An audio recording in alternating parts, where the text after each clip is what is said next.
Hey guys, it's Mr. Maven, and Mrs. Maven, this is our first dual commentary.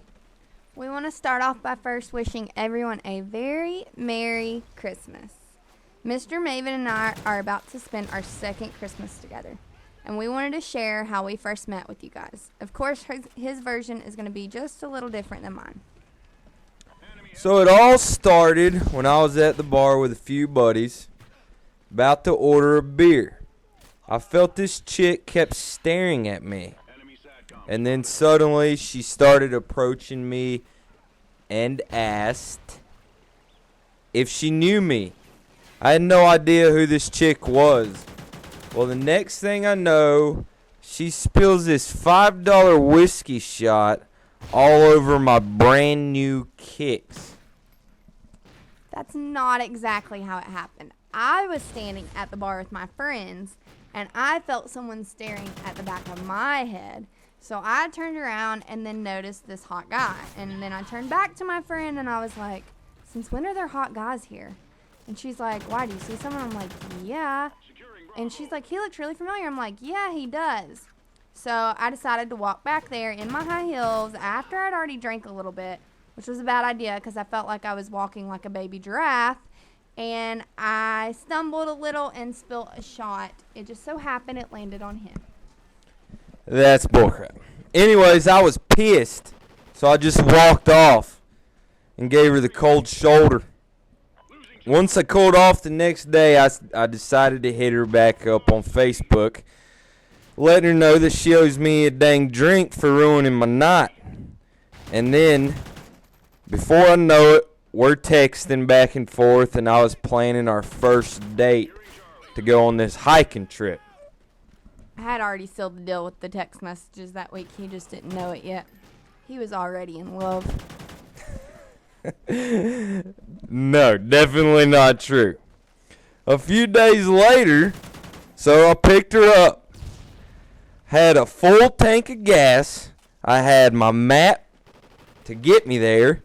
And I had lunch for when we reached the top. He was actually on E. He did not know where we were going. He had to call his dad a few times to get us there and stop for gas. And he brought breakfast, but we really didn't have a lunch. And that's garbage. So anyways, once we started this hike, I didn't know, but this thing was straight up a mountain. So I was stopping and talking to strangers so Andrea could catch her breath because I could tell that she was actually hurting. Wrong.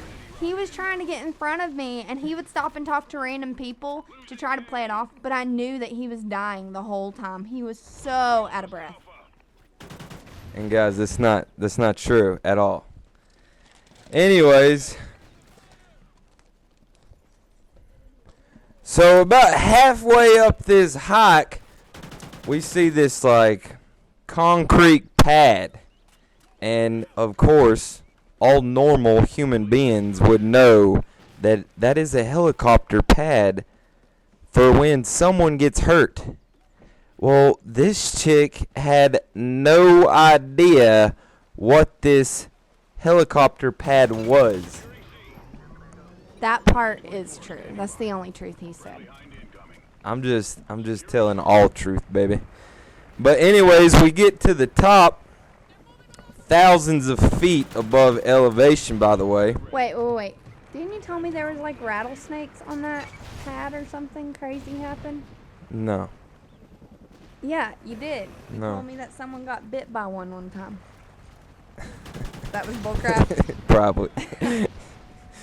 So anyways, we're about 1,000 feet above elevation, and this chick asked me, how tall are the trees below us that we're looking down upon? I just wanted to see if he was smart. Well, I gave her an answer. I just gave her some BS number. I actually believed it for a while. And then she decides to take a few pictures while we're up there. And I'm like, all right, sure, that's fine. And, well, she didn't realize she was holding the camera backwards, and she took a picture of her face. No, you said that backwards. You mean I took a picture of the tree? What really happened was I was still in this era where I did not want to give in to the smartphone technology. So last summer, I had a dinosaur flip phone that was $9.99, and so it didn't take pictures. So we had to use his phone. Well, he had this fancy smartphone, and I didn't know how to take pictures with it. So I took it the wrong way and was taking pictures of the trees instead of us. That is not true. Very true. Well, anyways, we go back down this humongous hill to get to the truck. The view is amazing, by the way. It's called Looking Glass Falls off the Blue Ridge Parkway if you ever get a chance to go. It was all right. Some kid died up there a few years ago. That's really sad. We're praying. Anyways, so we head back down the mountain. And we get down to the bottom, and we decide to go swimming because there's like a creek across the road. Well, it's not a creek. It's like a Waterfall? yeah, a little waterfall or whatnot. And so I just put the moves on this chick in the water, and then we lip locked, made out for hours, and then hauled back to the crib. Whoa. What really happened was we were hot, and so we wanted to go swimming. Finally talked his little pansy butt into getting in the water because he was scared because it was so cold. And then we jump off the top of this little waterfall, and the water was really cold. It took my breath away. So we swam to each other, and then we did kiss She lip locked me. for 2 seconds. That was it. No tongue action, no nothing, just a little pop kiss. And then we got out, dried off, and went about the day. Yeah, that sounds about not right. So let's tell them about the Carowinds trip. Since we still got a little ways to go in this commentary. The Carowinds trip was our second date, which followed the first one. It was the very next day. So technically, this was all like one date weekend. Yeah, I spent a lot of money, unnecessary money. I was worth it. Well, anyways, so I take her to Carowinds, and what I didn't know, I go to bed early that night. Well, she was up all night with her girlfriends till like 4:30 a.m. in the morning. And so I picked her up, and she looks like straight trash. And I'm like, what did you do last night? And she told me that she was up all night, so I'm like, whatever. You're just going to have to man up.